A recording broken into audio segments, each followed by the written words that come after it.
चंडालुणी नग्र बाहर ता घर ताहार महिमा जे देवंकु अगोचर प्रतिदिन खर कही गुंडी जानवर विष्णु भक्ति रे से जे अति तत्पर रात्र बिनी घड़ी थाई चंडालुणी गला एक वर्ण गाईर जे गोबर आनिला उत्तम करिण घर दुआर लिपिला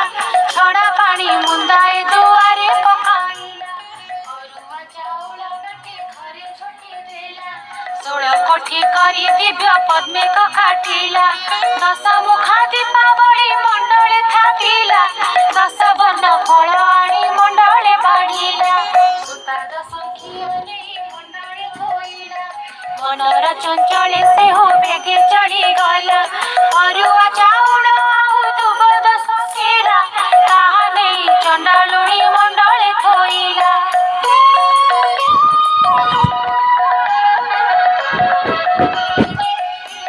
धूप दीप गंध पुष्प नैवेद्य देला लक्ष्मी नारायणी बोले सुमरण कला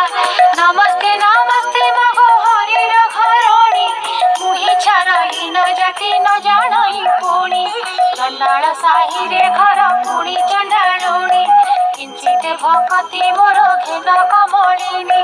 दांडे दांडे जाऊथिले विष्णु पाटराणी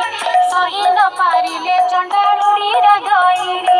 पद्म फूल देखि तांक पड़िला सरधा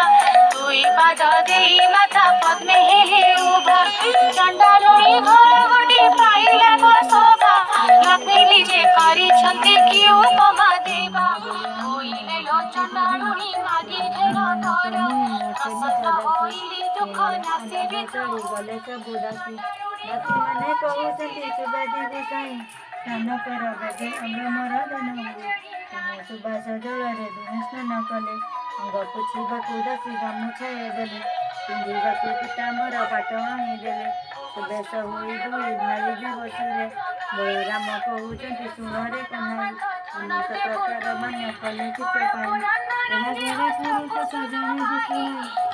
जुगे बसिरी अमर बर पाई लक्ष्मी सुडीण कहिले होई दुखे बाई जे समस्त बरात ते देई तपारई अमर मर देवको शक्ति नहीं मोर एही बर मागिलु तो के मत प्रकार केते दिन बंची थिबो ऐश्वर्य भुंजीबो अंत काले तू ही विष्णु पंजरे फसिबो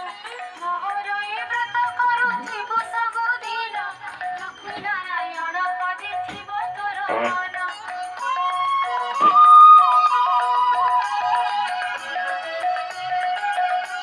सुन हे नारद एणे हरि बलराम मृगया विनोदे जाइथिले घोर